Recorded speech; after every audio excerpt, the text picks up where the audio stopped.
गव्हर्नमेंटला, तुम्ही महाराष्ट्राचं म्हणून राहिले, मी तर दिल्लीच्या गव्हर्नमेंटला प्रश्न करतो की त्यांनी किती वेकन्स्या काढल्या, किती युनिव्हर्सिट्या काढल्या, युनिव्हर्सिटीतून निघालेल्या माणसांना किती लोकांना जॉब दिला, याचा इतिहास पडताळून पाहायचा. अगोदर भारत हा किती कर्जात होता आणि आता किती कर्जात आहे हे गुगलवर पाहायचं सगळं. कोणी एक माणूस त्यांच्या अपोज आहे म्हणून बोलून राहिलं असा विचार करायचा नाही प्रत्येक सुजन लोकांनी तरी. बरोबर झालं का? अजून काय म्हणताय, तुमचं मत काय?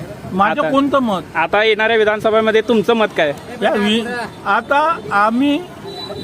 आम्ही गरीब लोकांनी तर हाच विचार केलेला आहे की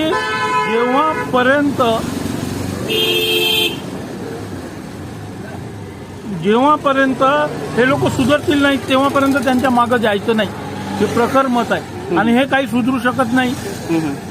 एक वेगळी आता मला सांगा की